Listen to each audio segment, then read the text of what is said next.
Perikatan Nasional belum habis mengigau. Wah, itu isu yang kita akan ulas pada petang ini. Bayangan pilihan raya mengejut menjelang hujung tahun bersandarkan rancangan eksploitasi dua isu besar. Sejak menang undi percaya bagi mengesahkan keabsahannya sebagai Perdana Menteri dalam sidang Parlimen pertama, selepas PRU 15 pada 20 Disember tahun 2022, agak-agak berapa kali Anwar Ibrahim mencabar pembangkang, membawa undi tidak percaya terhadapnya. Entah, tak terbilang banyak rasanya. Kerapnya Perikatan Nasional PN berdrama mengancam untuk menjatuhkannya dari tampuk kuasa juga dah tak terhitung hingga Anwar menggelar mereka pihak yang tidak terhenti-henti mengigau selepas 2 tahun kerajaan perpaduan dengan restu yang di Pertuan Agong ke-16 terbentuk. Anehnya, mereka tidak pula serik-serik.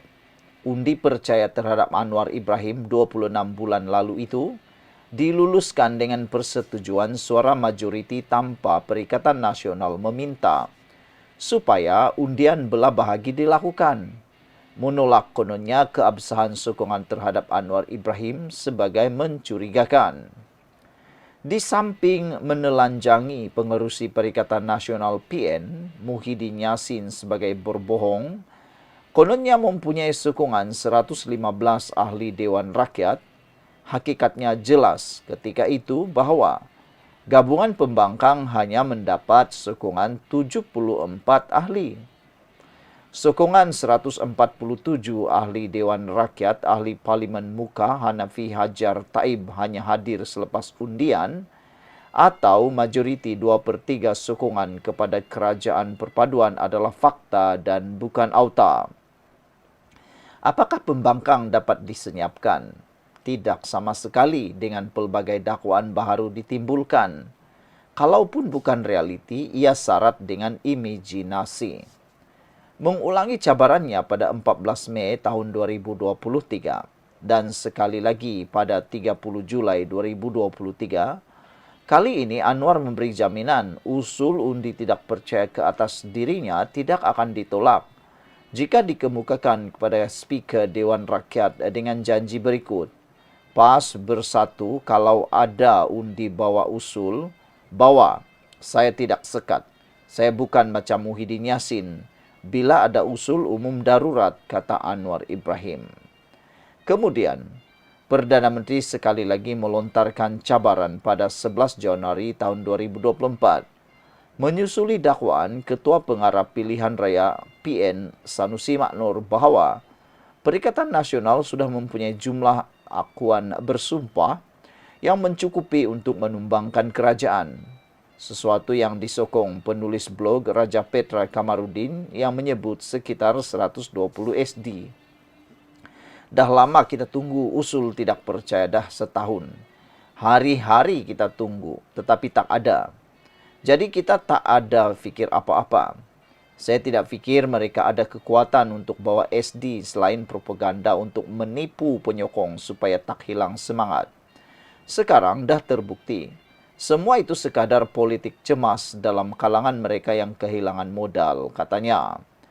Reda seketika kira-kira 8 bulan, Anwar sekali lagi mencabar pembangkang untuk membawa usul undi tidak percaya terhadapnya pada 20 September tahun 2024 sambil memperlekehkan pembangkang supaya mengikut undang-undang dan bukan hanya bermain sentimen dan bersorak, mahukannya turun. Ada 30 orang suruh Anwar turun daripada jawatan Perdana Menteri. Dia ingat negara ini tiada peraturan, tak ikut hukum, tiada sistem parlimen. Kalau nak suruh turun, sila bawa usul undi tidak percaya pada sidang Dewan Rakyat Oktober ni. Kalau usul itu lambat sekalipun, saya luluskan, katanya ketika berucap dalam Himpunan Keadilan Suara Rakyat Suara Keramat di Ibu Negara. Dan seakan-akan menepati kitarannya kira-kira 6 hingga 8 bulan setiap kali, PN kembali mengigau lagi apabila Muhyiddin selaku Presiden Bersatu mengarahkan jentera parti itu digerakkan segera bagi menghadapi kemungkinan PRU mengejut hujung tahun ini di sebalik penggal pentadbiran kerajaan perpaduan hanya akan tamat pada tahun 2027. Sekurang-kurangnya 4 penyokong kerajaan, Sarizan Johan Bangi, Bung Mukhtar Radin Kimna Batangan, Azli Yusuf Shah Alam, dan R. Yuni Segamat menepisnya sebagai omong kosong semata-mata kerana tiada keperluan mendesak untuk ia diadakan selain ia tidak lebih daripada provokasi politik. Saya kira Bersatu sekarang ini dalam keadaan lemah dan mungkin ini cara nak kuatkan jentera yang lesu, kata Azli sambil Yunis Wagaran menokok. Bersatu sengaja mengeluarkan kenyataan itu bagi mengalihkan isu perpecahan dalam parti. Dalam pada itu, mungkin tidak tepat untuk hanya memperlekeh kejutan dicanangkan oleh Bersatu pada ketika mereka melihat ada 2 isu besar yang boleh dieksploitasi untuk menimbulkan keresahan terhadap kenaikan kos sara hidup yang tidak berhenti-henti dicanangkan mereka sebagai menyusahkan lagi rakyat. Sama seperti modal kempen PN menuju PRK Sungai Bakap pada 6 Julai 2024, apabila penyasaran semula subsidi diesel membawa limpahan kesusahan, pelarasan subsidi RON 95 yang dijangkakan pelaksanaannya pada Julai atau Oktober nanti adalah lubuk untuk mereka menaguk di air kado. Selain itu, di sebalik jaminan Anwar bahawa 85 isi rumah akan terus mendapat subsidi dalam sebarang kenaikan tarif elektrik pada separuh kedua 2025, pembangkang pastinya akan memanfaatkannya untuk menimbulkan persepsi berlawanan.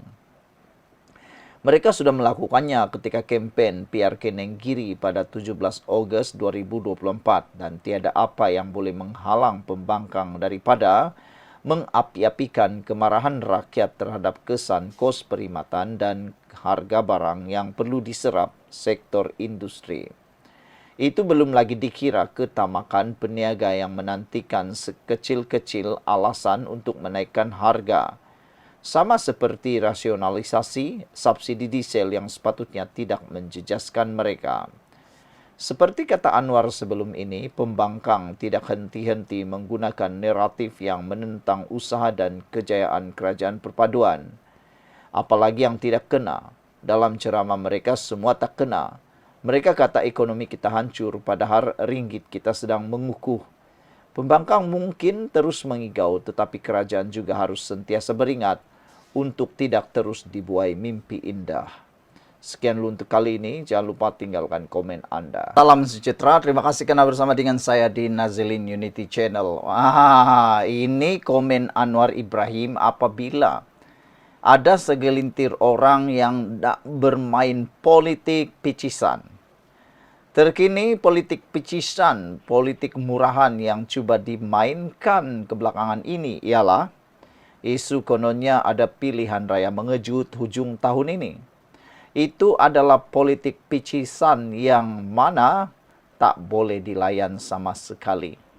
Anwar Ibrahim tegur politik picisan perbesar hal remeh. Inilah teguran beliau yang harus didengar oleh semua orang politik yang ada di Malaysia. Kadang-kadang ramai orang yang dah fed up dengan ahli politik yang hanya sibuk nak berpolitik dan berpolitik. Tapi pembangunan negara terabai.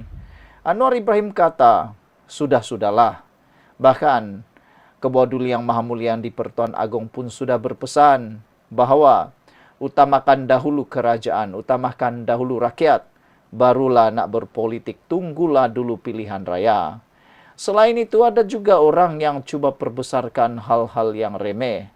Anwar Ibrahim menyinggung mengenai politik picisan yang membincangkan hal-hal remeh yang tidak sepatutnya diperbesarkan dan menjadi masalah. Anwar Ibrahim berkata, politik picisan sepatutnya dibiarkan sebagai picisan dan Tidak biarkan ia mengganggu fokus utama kerajaan. Fokus utama kerajaan ialah membantu rakyat, membangunkan negara. Politik picisan ini adalah bercakap tentang hal-hal yang remeh-temeh. Itu sebabnya Anwar Ibrahim utamakan dahulu fokus kerajaan. Anwar Ibrahim menasihatkan dan menegur itu baik. Menasihat itu dan menegur itu baik. Sebab itu saya kata, apapun kita lakukan soal akidah umat, perlu dibetulkan kalau ada yang tercemar, kata Anwar Ibrahim. Tetapi inilah yang berlaku. Sebab itu saya katakan, kata Anwar Ibrahim, biar hal picisan itu dianggap picisan. Dan kita kekalkan landasan itu sebenar, katanya lagi. Beliau berkata demikian semasa Majelis Perjumpaan Perdana Menteri bersama warga Kementerian Keuangan hari ini. Kita bersyukur kerana mempunyai Perdana Menteri yang mengambil berat tentang fokus utama kerajaan. Tidak sibuk menjaga hati orang, tidak sibuk menjaga hati politiken, tidak juga sibuk untuk bermain politik picisan yang mana memperbesarkan hal-hal yang remeh. Tinggalkan komen Anda.